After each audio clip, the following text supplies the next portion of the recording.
Graça e paz, irmãos. Vamos continuar a exposição de Gênesis. Vamos para o capítulo 46. Vamos ler o verso de número 28. A nossa exposição será até o verso 12 do capítulo 47. A gente vai lendo, como de costume, no decorrer da exposição. Gênesis 46, verso de número 28.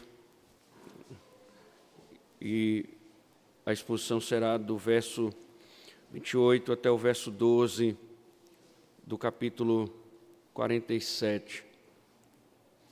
Continuando assim o livro, no início do mês que vem nós terminaremos, se Deus permitir, as exposições do livro de Gênesis.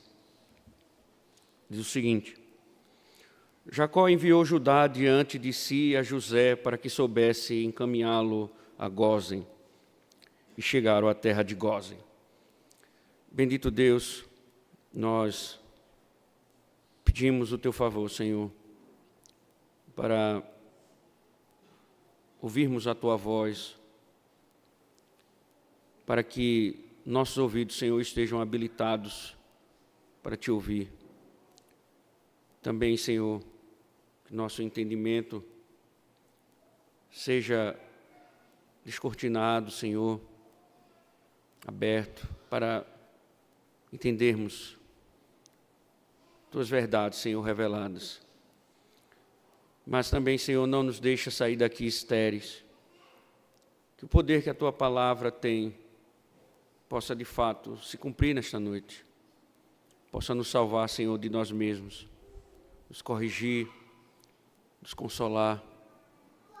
E toda rebeldia, Senhor, todo o nosso pecado seja desfeito, para que o Senhor seja glorificado através de nossas vidas. Para que, Senhor, tenhamos um testemunho claro de que somos peregrinos nesta vida. Em nome de Cristo, Senhor, abençoa o teu povo. Abençoa o teu povo que aqui está. Que o teu povo te ouça. E aqueles que aqui estão, que não são teu povo, que o Senhor também faça com que eles te ouçam. Que assim seja, Senhor. Pois somente tu podes fazer com que surdos, cegos, perdidos te encontrem. Que assim seja, Senhor. Em nome de Cristo. Amém. Sentai-vos, irmãos.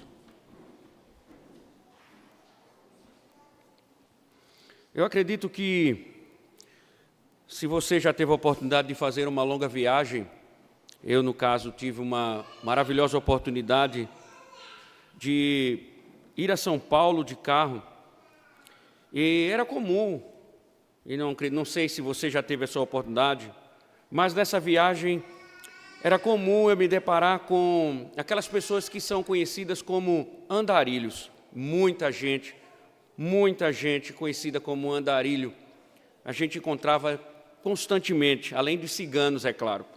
Mas os andarilhos eram frequentes nas nossas viagens.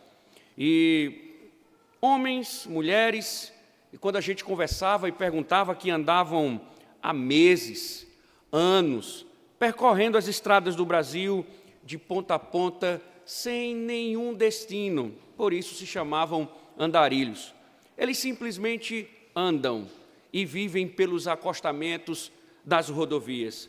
É interessante que quando há alguma necessidade, ou quando necessitam de comida, roupa, ou cuidar da saúde, é que eles saem das estradas, entram nas cidades, buscam ajuda, mas logo que conseguem resolver os seus problemas, retornam à estrada, pois eles entendem que essa é uma maneira de não se moldar às formas fluídas da existência do mundo contemporâneo.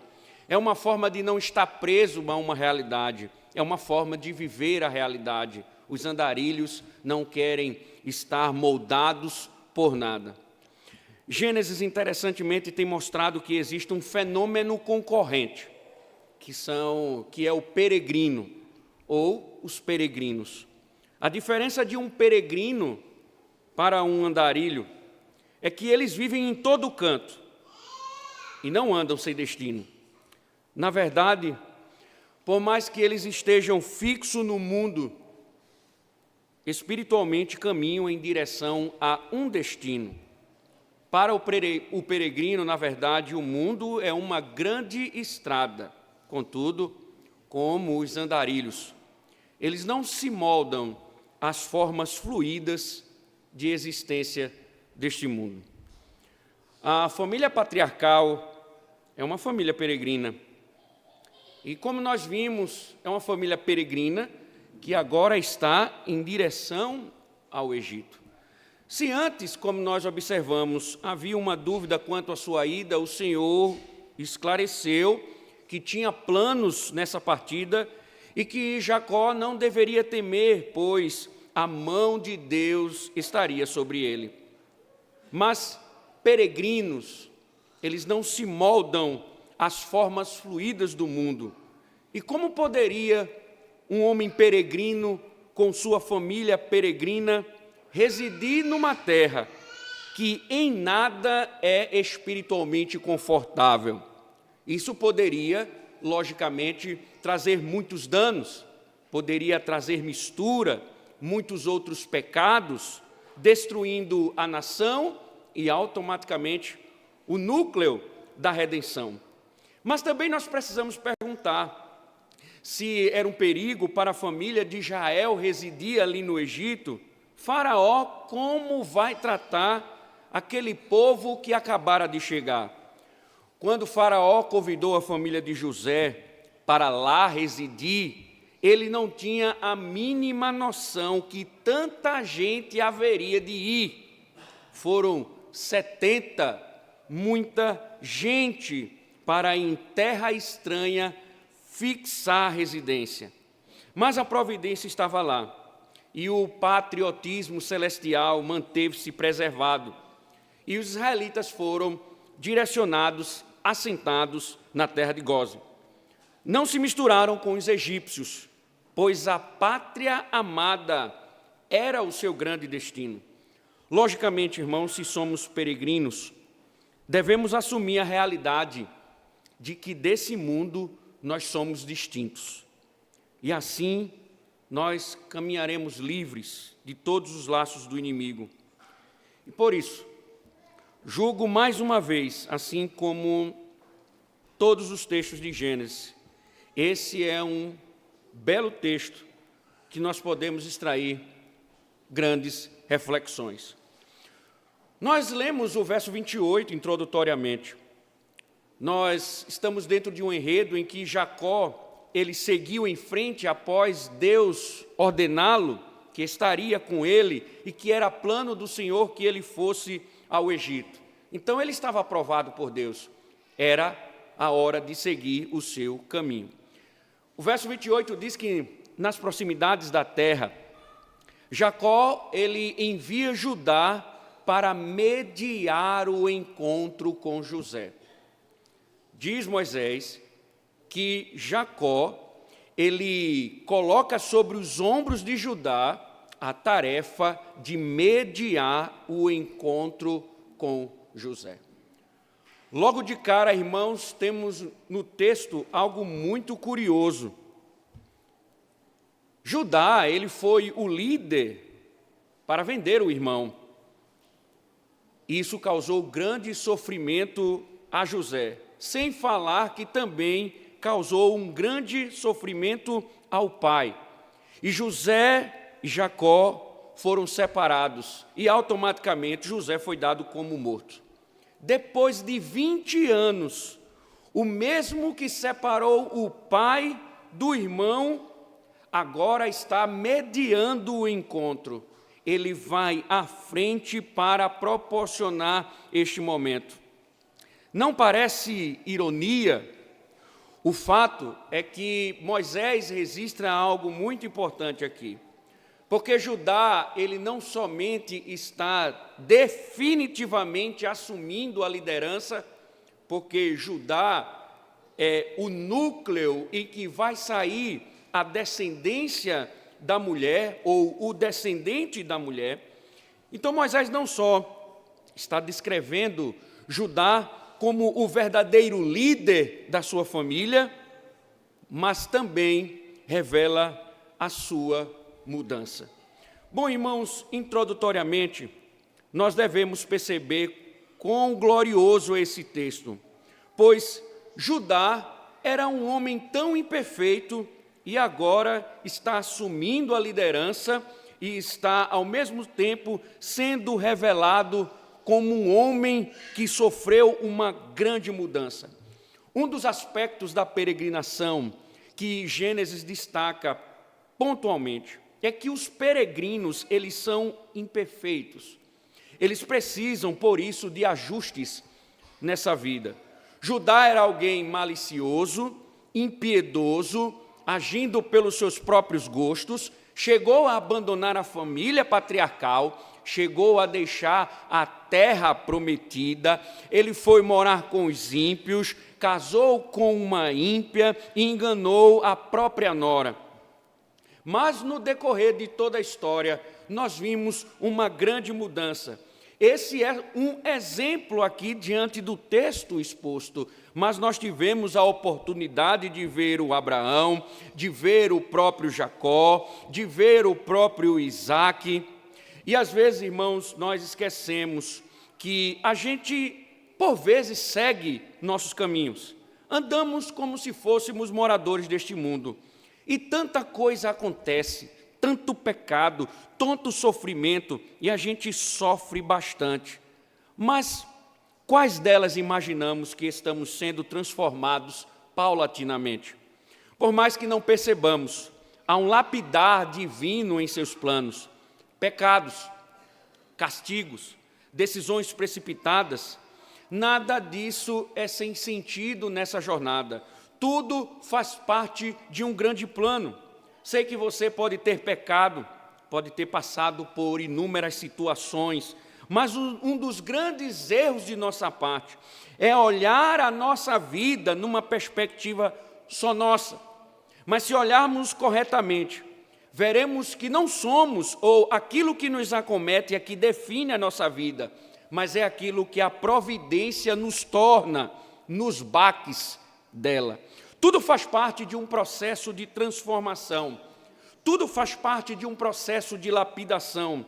Claro, devemos entender uma coisa, isso não nos isenta de responsabilidade. Não devemos cair no erro de pensar, de imaginar que nós não somos responsáveis. Sim, nós somos responsáveis por cada decisão, por cada pecado que nós cometemos. Você, quando você toma uma decisão, quando você decide viver uma vida de pecado, tenha a noção correta de que você é responsável por todos os seus atos. Nós estamos vivendo num mundo em que as pessoas estão sendo ou passando por uma metamorfose para destruir a realidade do pecado. E muitas vezes também, muitos crentes que se dizem crentes, que dizem amar a Deus, que dizem conhecer as Escrituras, não têm a mínima noção de o que é pecado. Então eu lhe digo, pecado é transgressão da lei de Deus. Pecado é ofender a Deus. Viver uma vida de pecado é viver uma vida ofendendo a Deus. E um Deus santo, ele se ira contra o pecado. Um Deus santo ameaça o pecado. O Deus santo, ele ameaça todo aquele que vive no pecado. Então não podemos cair no erro de pensar que não seremos responsabilizados. No entanto, o que Gênesis nos mostra nessa vida peregrina é que apesar de todos os apertos, apesar de todas as consequências, apesar de tudo que nos acomete por vivermos muitas vezes uma vida de pecado, o que nos conforta é saber que, por mais que sejam pecaminosas as nossas obras, se somos filhos de Deus, ainda assim contamos com a graça que nos transforma. Deus é tão bondoso, Deus é tão gracioso, que uma vida peregrina, uma vida que caminha em direção à terra prometida, Deus usa os nossos próprios erros para nos redimir. Judá, ele foi um homem redimido e que agora prova pelos seus atos essa redenção. Mas isso não é a única coisa que precisamos aprender, irmãos. José está próximo de encontrar, ou melhor dizendo, Jacó está próximo de encontrar o filho. Como será esse encontro? Veja o que diz o verso 29 e o verso número 30. Então José aprontou a sua carruagem e foi ao encontro de Israel, seu pai, a Gósen. Apresentou-se, lançou-se ao pescoço do pai e chorou assim longo tempo. Israel disse a José: já posso morrer, pois vi o seu rosto e sei que você ainda está vivo. José, diz o texto, que ele preparou o seu carro, sua carruagem, e diz o texto que ele segue em direção a Gósen. Lembram, irmãos, ele saiu um menino, mas agora é um homem poderoso. Ele era um jovem imaturo, mas agora ele está indo encontrar o pai como um homem poderoso. Mas observe que o texto sempre destaca, desde a narrativa passada, que José pouco se importa com sua pompa. Ele joga fora um pouco, por um tempo, a sua posição, pois ele não é um governador que vai encontrar um súdito, mas é um filho com saudade do pai amado. E depois de tantos anos distantes, é um momento de grande emoção para ambos os lados. Moisés registra mais uma vez um José emocionado. Ele muito chora pendurado do pescoço do pai. Imagino a emoção daquela situação. E ali não era um rei, ali não era um governador, mas era um filho que reencontra a sua família, principalmente o seu pai. Quanta emoção! Mas o interessante, irmãos, é que Moisés fala de algo que talvez você não tenha percebido numa leitura rápida. Diz Moisés que José apresentou-se, literalmente, o texto hebraico, ele diz o seguinte: José apareceu perante ele. Coincidentemente, essa expressão, ela só aparece para teofanias. O que são teofanias? São aparições divinas. Você pode ver isso no capítulo 12, no capítulo 17, no capítulo 18, no capítulo 22 e etc. Todas as vezes que Deus apareceu, que Deus apresentou-se, essa expressão estava lá, sempre para registrar a visitação de Deus e, óbvio, a aquilo que é extraordinário. E não poderia ser diferente, porque nós estamos tendo uma visualização de um encontro extraordinário com o divino. Mas no caso aqui, observem bem, o extraordinário é o encontro de José com o seu pai. E óbvio, é porque existe algo extraordinário em toda essa história. Volto a lembrar, José era um menino, alguém novo, nem sabia se defender de seus irmãos, e ainda que estivesse vivo, nunca chegaria, nunca chegaria, numa perspectiva humana, a tamanha posição. Mas imagine que Jacó também tivesse ou pudesse ter alguma esperança de ver o seu filho, mas ele nunca iria imaginar que esperaria diante dele não somente um filho, mas o governador do Egito.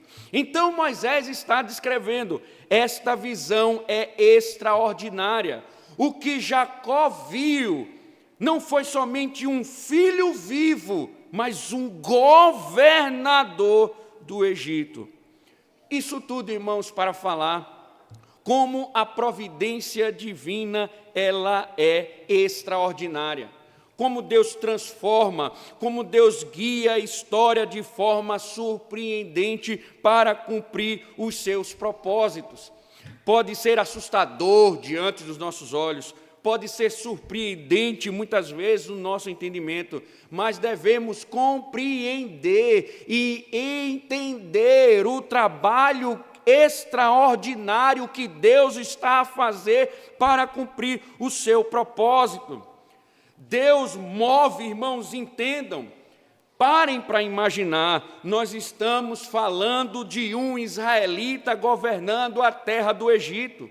Nós estamos falando de alguém, de um crente em Deus, alguém que está sentado num trono, governando a maior potência do mundo. Qual homem poderia traçar plano tão perfeito? Qual homem poderia imaginar, nem mesmo a família patriarcal, de que aquele jovem, aquele menino imaturo, colocado precipitadamente para liderar sua família, fosse agora ser apresentado como governador do Egito? Isso mostra, irmãos, que muitas vezes nós esquecemos. É um governo extraordinário de Deus nessa existência.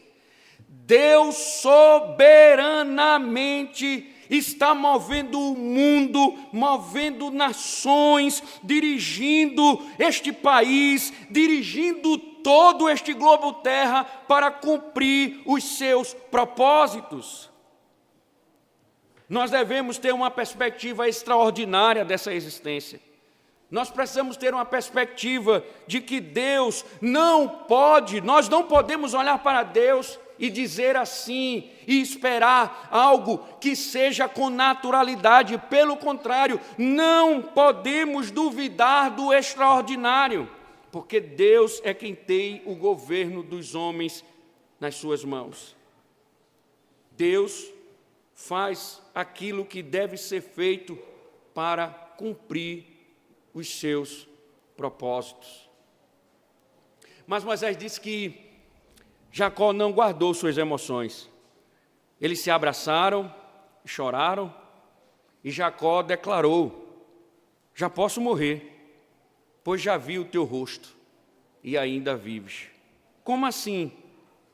Jacó entendeu, irmãos, muito bem, que Deus estava por trás de tudo isso, pois seu filho amado estava vivo. Mais do que isso, o que Jacó está dizendo aqui, de forma implícita, é que Deus ele cumpre seus planos, mesmo quando tudo parece perdido. Mas também é uma forma de dizer que ele está louvando a Deus, porque Deus ele deixa claro para Jacó nesse momento que ele cumpre seus planos não da forma humana, pois José liderou sua família governando o Egito.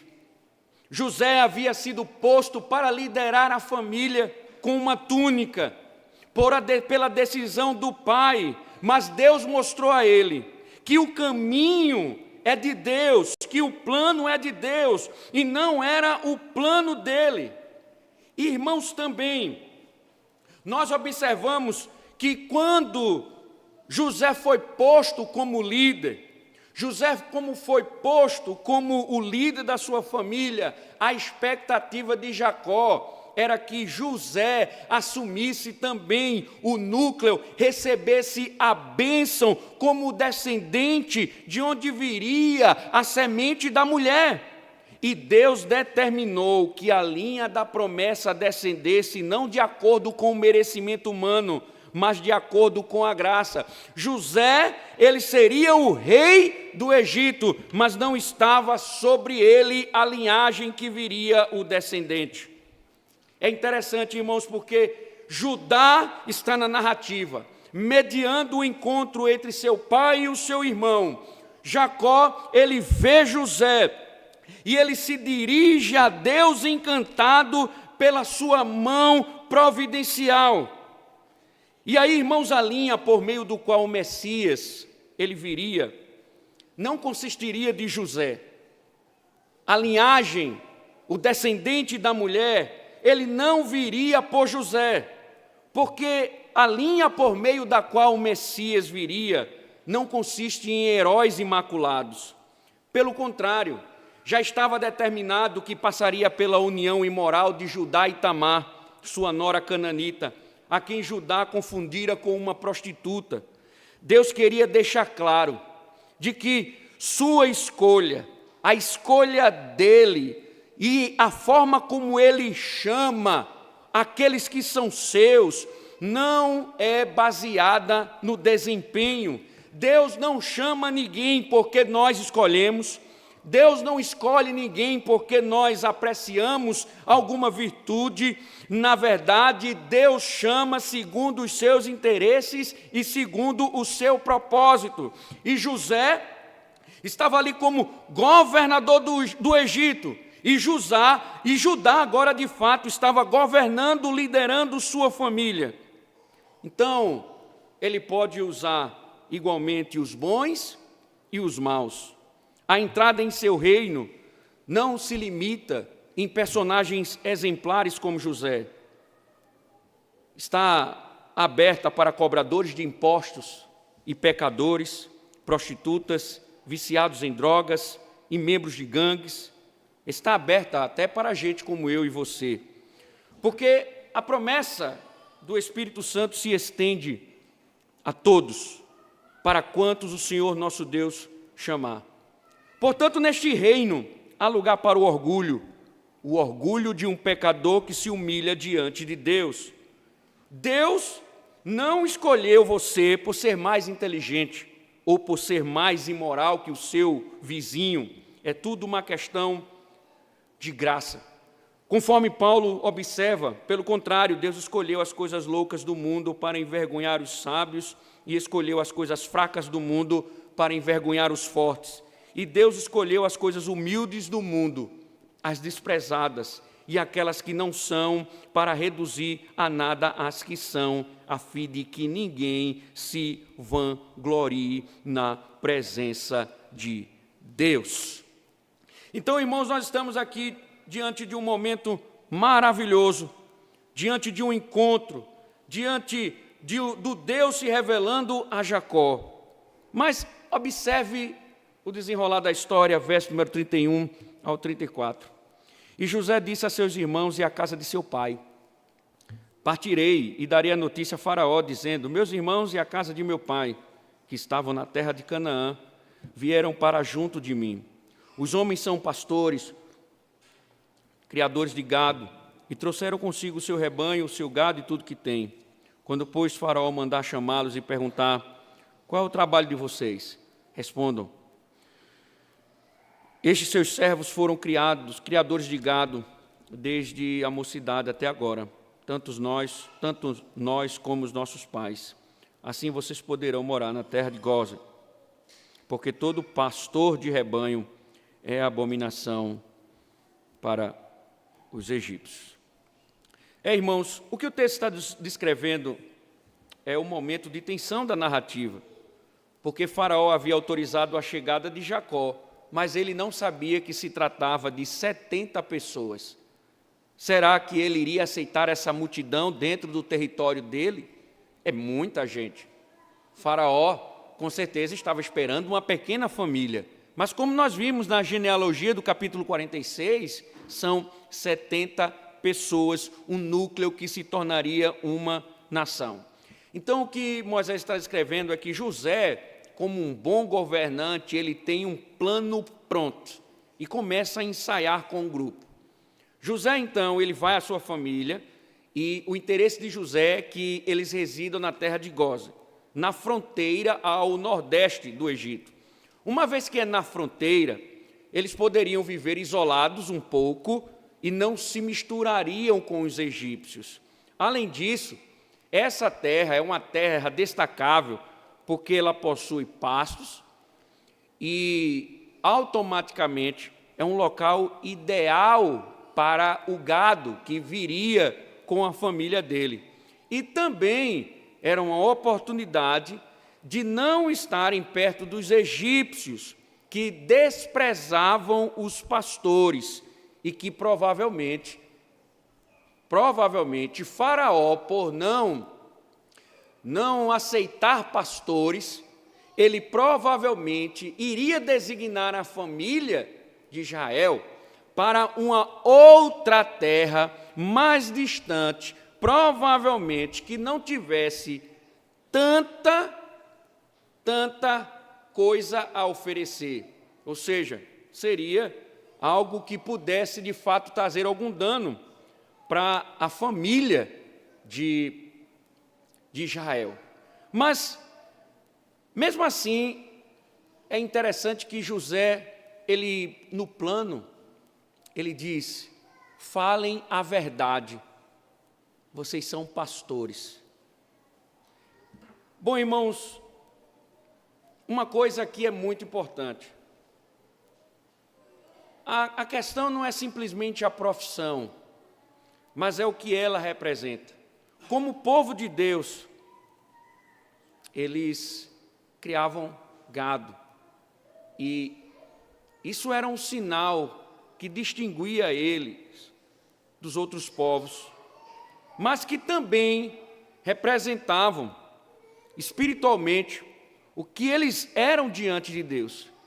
E a situação é: nós temos fome, vocês estão vindo de uma terra que tem sofrido severa fome, vocês estão vindo para o Egito dependendo de comida, a vida de vocês depende do governador, depende, além de tudo, do faraó, mas não neguem seus princípios, falem a verdade, vocês são pastores.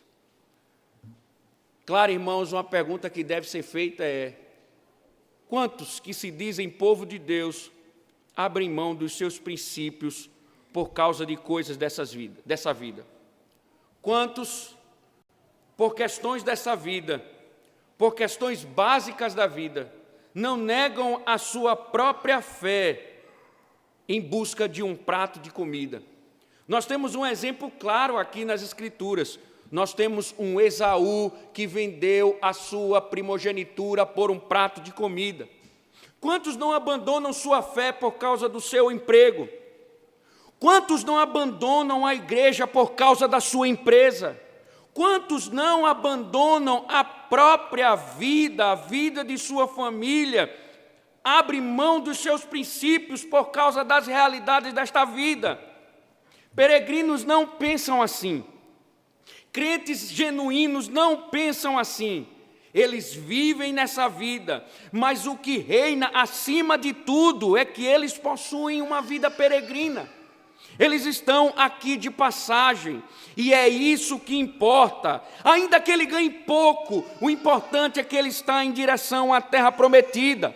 Ainda que ele venha a perder, o importante é que ele é peregrino. Ainda que o marido dela tenha que sair de casa, ele tem um coração peregrino. Ainda que a mulher o abandone, ele tem um coração peregrino. E ele não pode abandonar os princípios por causa das coisas dessa vida.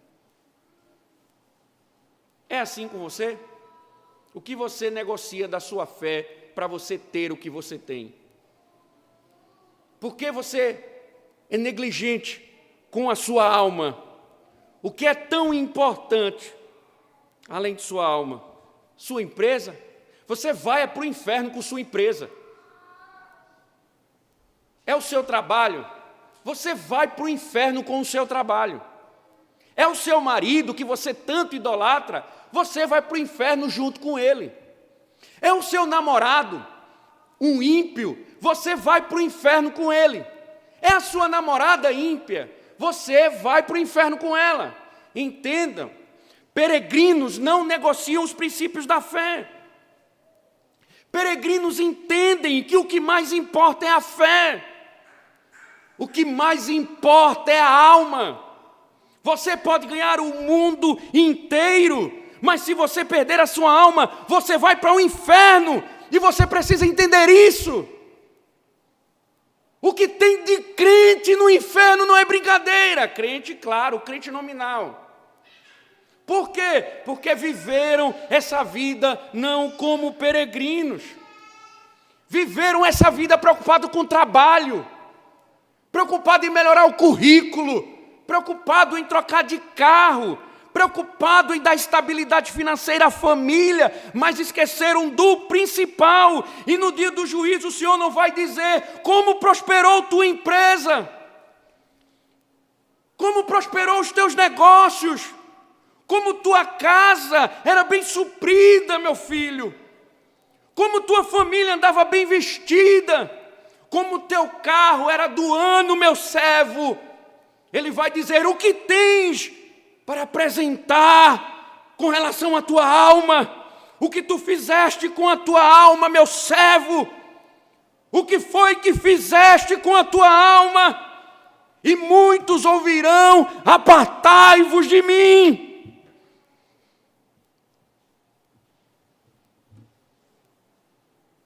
Porque nunca viveram uma vida peregrina. Nunca viveram uma vida peregrina. Quer uma prova disso? É só pensar. Onde está teu coração? Pensa aí agora. O que se você perder nesta vida, você vai sofrer bastante?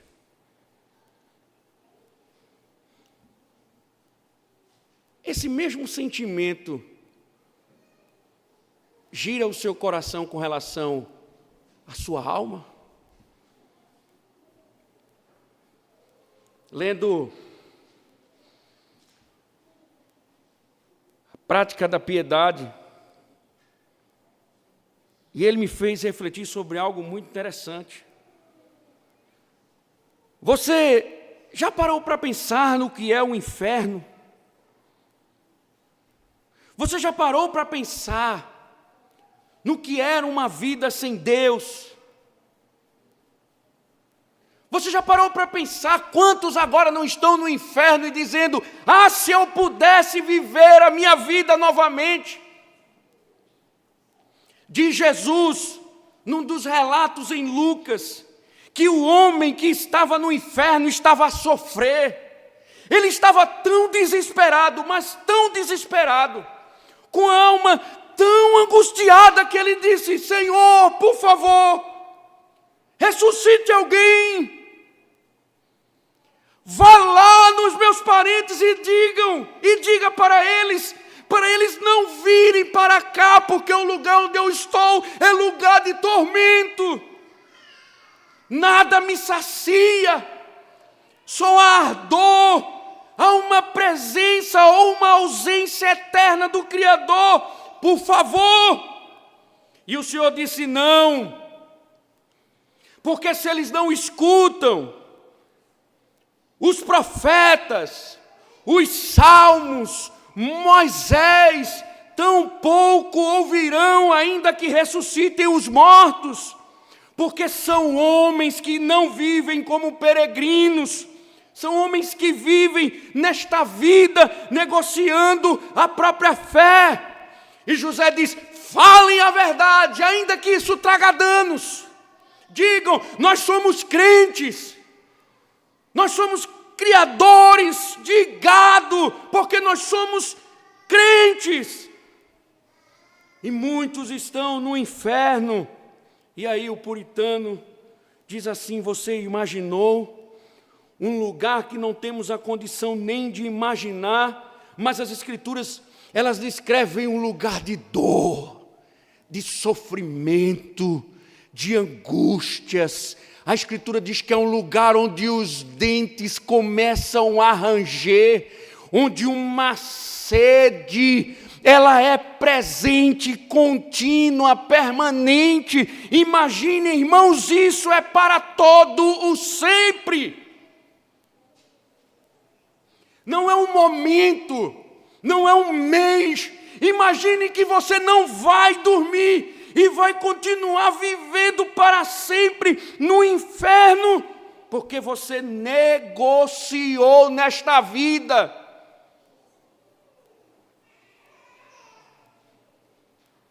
Será, irmãos? Será?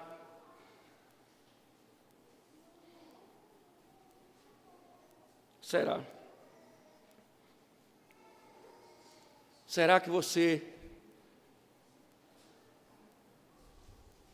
vai ter o desprazer disso? José disse: não negocie, fale a verdade. Irmãos, nós estamos falando de um povo que estava chegando numa terra, a maior potência do mundo. Se ela fecha as portas, morre todo mundo. Eles odiavam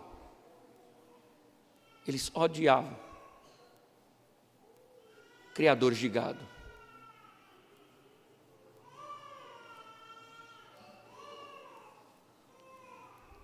José disse: não. Mas muitos que não são peregrinos já deram testemunho disso. Eu nunca me esqueço, porque eu tenho feridas ainda dessa época. Mas quantos não se aliaram ao Estado para fechar as igrejas? Quantos não negociaram os seus princípios por causa de vacina? Quantos não negociaram a verdade para manter seus empregos? Quantos não se revelam ímpios para manter os seus negócios?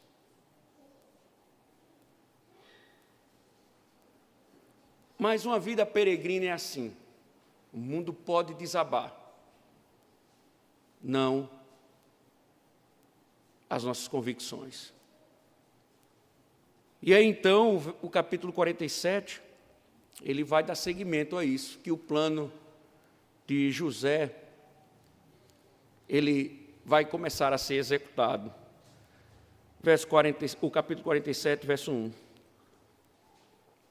Então José foi e deu a notícia a Faraó: o meu pai e os meus irmãos, com os seus rebanhos e o seu gado, com tudo o que tem, chegaram da terra de Canaã, e eis que estão na terra de Gósen. E levou 5 dos seus irmãos e os apresentou a Faraó. Então Faraó perguntou aos irmãos de José: qual é o trabalho de vocês?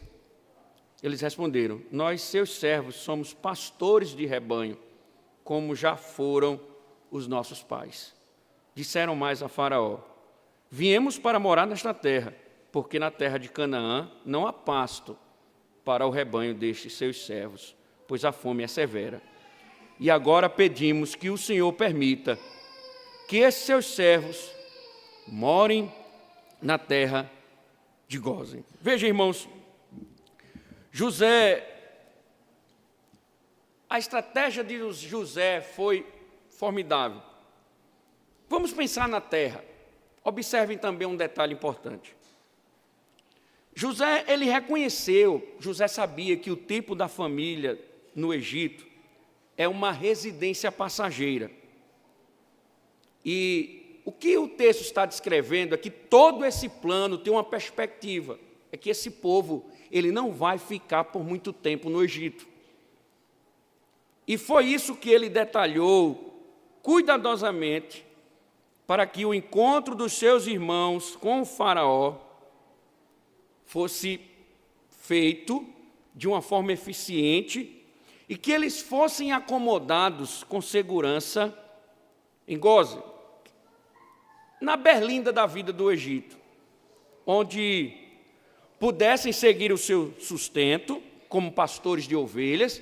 Vocês percebem que eles falam a verdade a Faraó e eles declaram que a terra de Canaã estava passando por um momento de dificuldades e não tinha gado, e eles pedem para ficar na terra de Gósen, para que, como pastores de ovelhas, e também como eles são uma abominação para os egípcios, eles possam viver lá. Uma coisa impressionante aqui é Primeiro, é importante pensar que o povo de Deus, ele um pouco isolado, ele automaticamente não seria atraído pelo estilo de vida egípcio.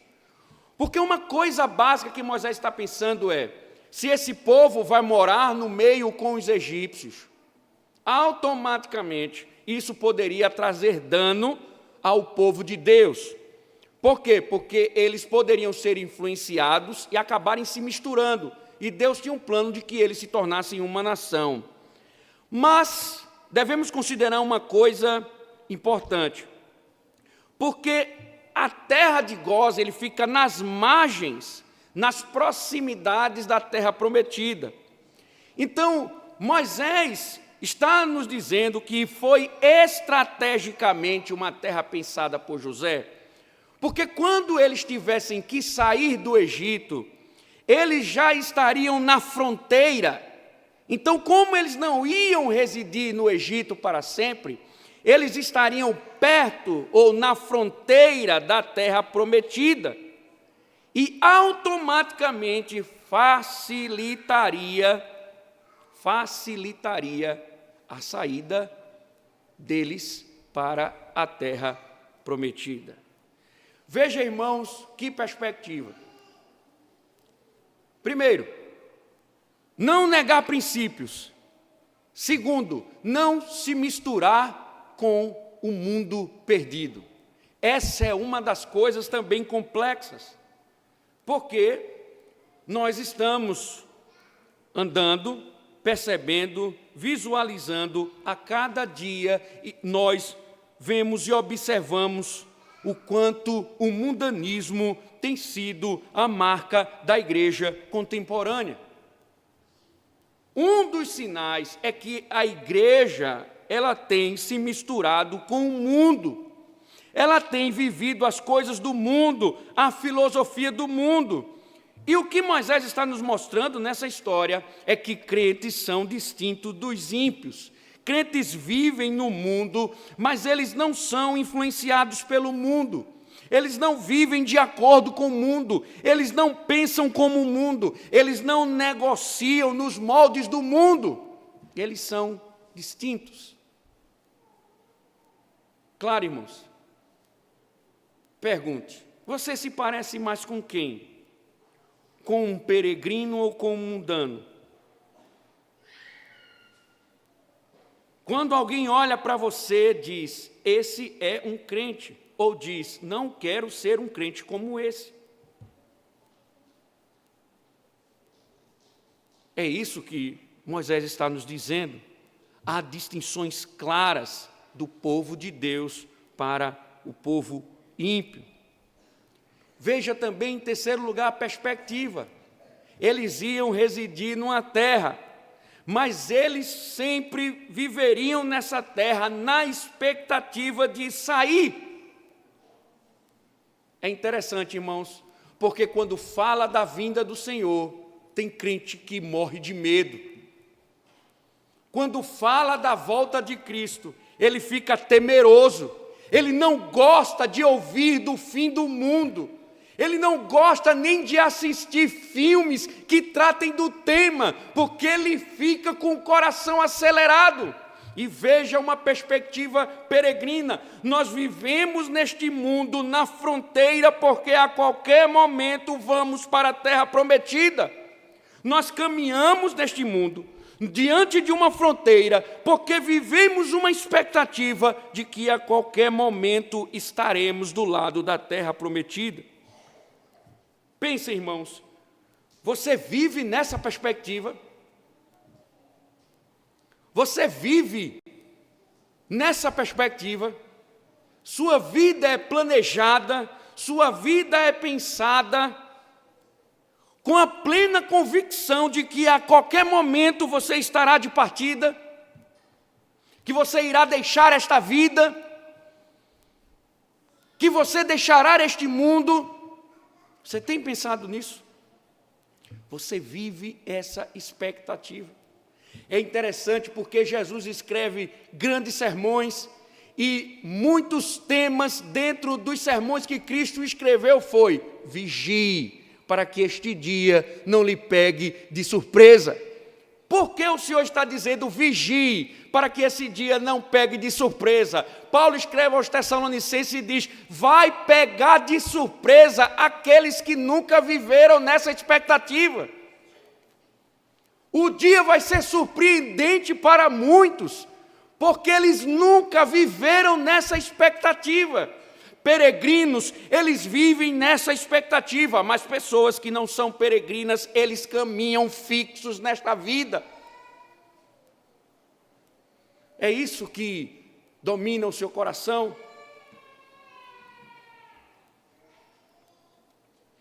É isso? Deixa eu te dizer uma coisa.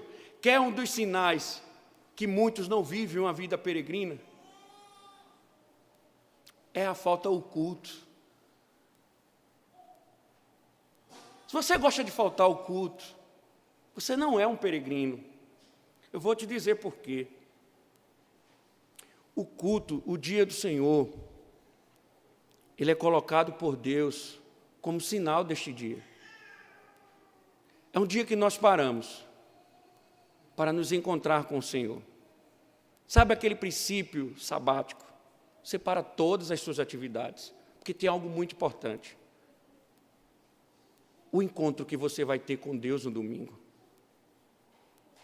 Aí a semana, a Escritura diz que a gente vive essa expectativa de no domingo parar para ter o encontro com Deus. Porque é nesse encontro que Deus, provisoriamente, nos dá um gostinho das bênçãos espirituais. Quando você é ausente no culto, você está denunciando: eu não vivo a expectativa de encontrar o meu Deus. Como é que você tem a cara de pau de dizer que aguarda o encontro com Deus, mas nesta vida o encontro que Ele marca com você, você não vem? Como é? Como é que você pode dizer: eu vivo a expectativa da volta do Senhor, eu vivo a expectativa da glória eterna, mas no dia que o Senhor diz: venha meu filho, eu quero ter um encontro com você, você diz: não, eu tenho coisas mais importantes a fazer. Então no dia em que o Senhor chamar a sua igreja, você não vai ouvir os toques das trombetas.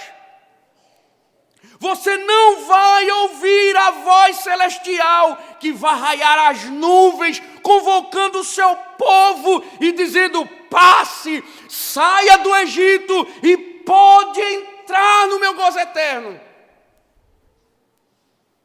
Você não vai ouvir. Se as coisas desta vida são mais importantes do que os encontros com Deus no domingo, como é que você pode viver a expectativa de um encontro com Deus? Ah, irmãos, o que vai ter de crente no inferno por causa do dia do Senhor? O que vai ter de crente no inferno por causa da guarda do domingo? E o Senhor não vai te perguntar: por que você não ia aos cultos? Ah, eu não ia porque tinha o esporte dos meus filhos, tinha o trabalho da minha esposa, tinha uma atividade com minha família. É porque o meu marido não ia, é porque minha mulher não ia. O Senhor não vai te perguntar nada disso. O Senhor vai dizer: apartai-vos de mim, vós que praticais a iniquidade. Como é que alguém espera encontrar o Senhor se nesta vida não vive essa expectativa? Irmãos, isso nos desafia a refletir como consideramos os dias de nossas vidas. Se nosso tempo aqui na terra for tudo que existe, e este mundo for o nosso verdadeiro lar, faz perfeito sentido que sejamos arrasados quando não conseguimos aquilo que queremos. se este mundo é toda a nossa vida e nossos dias são poucos e maus, então nós realmente perdemos. Mas, ainda que nesta vida, se este mundo não for nosso verdadeiro lar, mas apenas uma parada temporária na jornada para o nosso lar celestial, então isso põe uma perspectiva totalmente diferente em toda a nossa vida. Em toda a nossa vida. Nossos sofrimentos passam a fazer sentido. As aparentes glórias desta vida passam a fazer sentido. Tudo que nos acontece nessa vida, quando nós temos uma perspectiva de uma morada celestial, muda totalmente a nossa vida. Pense, irmãos, ilustrando. Imagine que você está numa jornada e durante o caminho é surpreendido por uma imensa tempestade. Você vai buscar um refúgio num hotel talvez barato, sem reclamar da simplicidade, porque você está ali só de passagem. Não importa se a cama não é muito boa, se o hotel não é muito bom, mas você vai ficar lá até que a tempestade passe, porque no outro dia você vai embora. Tudo é suportado porque você está de passagem. Mas se você está viajando a trabalho e tem que ficar num hotel 5 estrelas, vai ser bom tomar um banho de banheira, empregadas arrumando o quarto, comida 5 estrelas, mas, entendam, não vamos ligar muito, porque são apenas desfrutes temporários. O que Moisés está dizendo é: esse mundo não é o nosso verdadeiro lar. É uma parada transitória em nossa jornada maior. Então, nossas alegrias daqui, elas podem nos dar muitas razões para glorificar a Deus, mas elas nunca podem nos prender nesta vida. Nossos sofrimentos, decepções, podem até nos fazer chorar por algum momento, mas não podem ser as coisas que alimentam as nossas vidas. Quando chegarmos ao nosso verdadeiro destino, é que, de fato, seremos ou estaremos satisfeitos, seremos limpos e toda a nossa sujeira será tirada. Irmãos, precisamos, não tenho dúvida de que a igreja precisa viver um coração peregrino. E aí, irmãos, uma das coisas interessantes do texto vai até o verso número 12. Vamos observar agora, finalizando, a partir do verso 5 diz: Então Faraó disse a José: Seu pai e seus irmãos vieram para junto de você, a terra do Egito está à sua disposição. Faça com que seu pai e seus irmãos se estabeleçam na melhor região da terra, que morem na terra de Gósen. Se souber que há no meio deles homens incapazes, ponha-os por responsáveis pelo gado que me pertence. José levou Jacó, seu pai, e o apresentou a Faraó. E Jacó abençoou Faraó. Então Faraó perguntou a Jacó: Quantos anos o senhor já tem? Jacó lhe respondeu: São 130 anos de peregrinação. Foram poucos e maus anos de minha vida, e não chegam os anos de vida de meus pais, nos dias das suas peregrinações. Depois Jacó abençoou Faraó e saiu de sua presença. Então José estabeleceu seu pai e seus irmãos e lhe deu propriedades na terra do Egito, no melhor da terra, na terra de Ramsés, como Faraó havia ordenado. E José providenciou alimento para seu pai, seus irmãos e toda a casa de seu pai, segundo o número de seus filhos.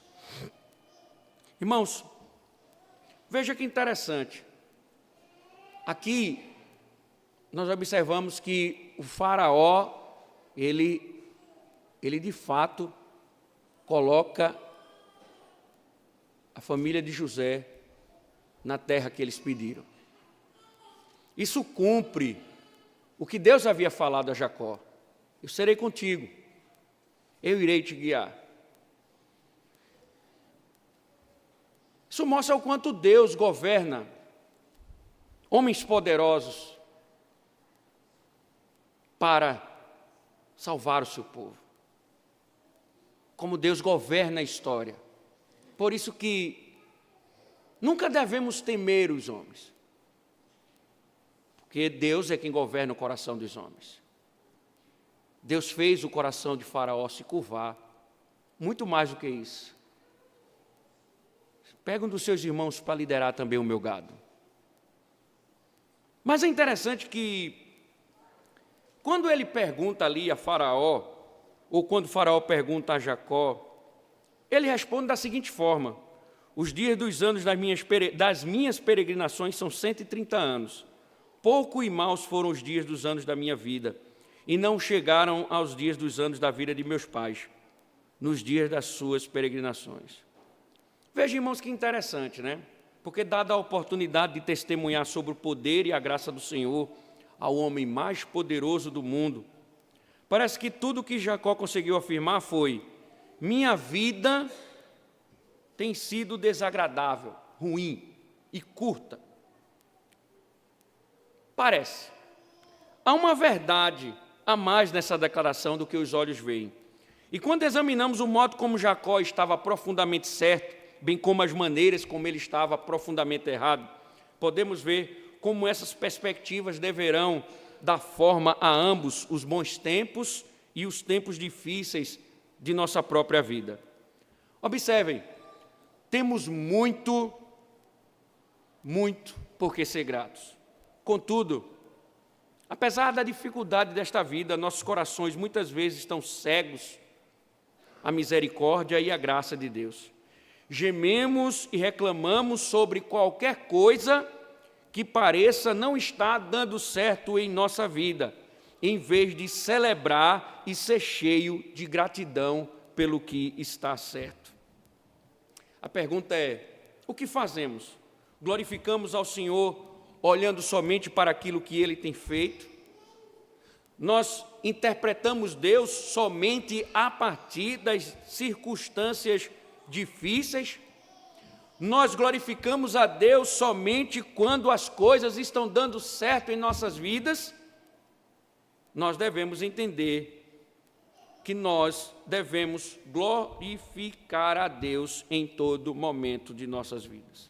Imagine, irmãos, em casa, você se esquece dos grandes aspectos da vida da sua família e às vezes vive remungando por causa das pequenas coisas que acontecem no lar, e você se irrita, e você muitas vezes vive uma vida no lar somente focado nisso, nas dificuldades que lhe irritam, mas você muitas vezes não percebe a bênção que é a sua família e de quantas maneiras Deus tem abençoado a sua vida com sua família. O que Moisés está nos mostrando aqui nesse texto é que uma perspectiva melhor da nossa vida nós precisamos ter. Essa é uma falha de Jacó. Porque, como peregrino, tudo que acontece nessa vida, por mais difícil que seja, deve ser para a glória de Deus. Porque nós estamos de partida. Não é essa vida que vai nos definir. Não é essa vida que deve conduzir nossas emoções. Não é esta vida que deve conduzir, guiar nossos corações. É por isso que o apóstolo Paulo escreve e diz: alegrai-vos, sempre estejam alegres, porque uma vida peregrina deve exaltar a alegria no coração, porque, veja, irmãos, observem, nós olhamos para este mundo e veja como ele está perdido. Eles não têm perspectiva nenhuma, eles não têm destino nenhum, eles não vivem uma expectativa gloriosa. Para eles tudo termina aqui. E claro, irmãos, quando nós olhamos a história, nós olhamos essa perspectiva, nós podemos, apesar de todas as circunstâncias, ter um pouco de alegria, pois nossa perspectiva é para uma outra vida. Um coração peregrino não pode resmungar diante dessa vida, porque ele vive a expectativa de uma eternidade. Ele vive a perspectiva de uma glória maior, de um prazer maior, de uma completude, de uma plenitude, de um gozo eterno. Por isso, ele consegue lidar com menor lamento diante das circunstâncias desta vida. Você tem reclamado de Deus? Sua vida se resume a isso, a problemas, a dificuldades. Mas entendam, o melhor está preparado. Quem disse que você aqui ia viver sorrindo? Jesus disse: neste mundo tereis aflições. Mas a perspectiva de descanso, voltando ao dia do Senhor, sabe por quê? O Senhor nos ordena aguardar o dia dele, é o princípio do descanso. Um dia descansaremos para todo sempre. Um dia estaremos livres de tudo isso. Portanto, devemos cuidadosamente viver essa expectativa. E o texto termina dizendo que a família israelita chegou na terra e lá estará. Nos próximos textos teremos grandes verdades. Mas, irmãos, diante de tudo que aprendemos, diante de tudo que ouvimos, diante de tudo que Moisés nos conta aqui,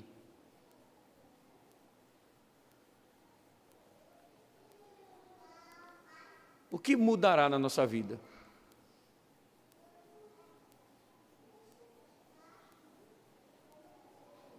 O que muda? O que muda na nossa vida?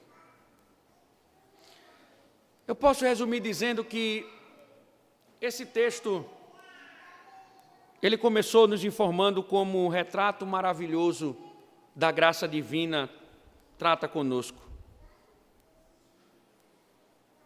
Primeiro, observe um Judá regenerado,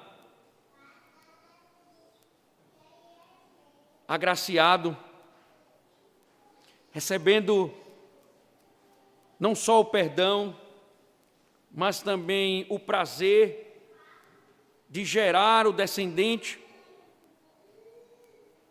Isso mostra, irmãos, o quanto a graça tem poder de perdoar todos os pecados. Por mais que por muitas vezes trilhemos caminhos desgraçados, a graça sempre tem poder restaurador. A graça sempre pode nos restaurar. A graça sempre pode nos modificar. Você nunca vai conseguir por suas próprias forças. Você nunca vai conseguir pelos seus próprios méritos, mas pelos méritos de Cristo. Claro, irmãos, que só pelos méritos dele, porque ele nos dá o que a gente não merece. E aí vem o que a Escritura diz: se somos perdoados, nós também nos tornamos herdeiros com Cristo. E aí vivemos uma esperança, a esperança de herdarmos as bênçãos eternas prometidas. E por isso, nessa vida, nós não precisamos perguntar: venceremos? Nós já vencemos, porque Cristo venceu nesta vida e ressuscitou para nos encher de alegria, para que venhamos a viver como peregrinos. Nessa perspectiva. Por quê, irmãos? Porque o grande anseio do peregrino é ver a promessa cumprida. Todos esses homens caminharam na esperança de ver a promessa do descendente ser cumprida. Deus cumpriu sua promessa. Nós vivemos hoje, não na espera do nascimento do descendente, mas do retorno dele. Pergunto, meu irmão, que o Espírito Santo faça essa pergunta à sua alma. Você tem vivido como peregrino? Você tem vivido nesta terra, ali na fronteira, na expectativa de a qualquer momento entrar na terra prometida? Se você não tem vivido assim, você está perdido. Você está perdido.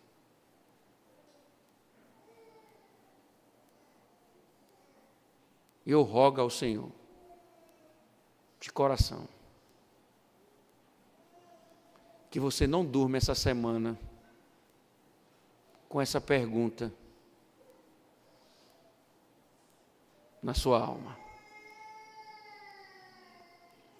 Porque se você viver como um peregrino, você vai ver como sua vida muda. Bendito Deus. Misericórdia, Senhor, de nós. Misericórdia, Senhor. Abençoa o teu povo. Amém. Vamos louvar ao Senhor em resposta.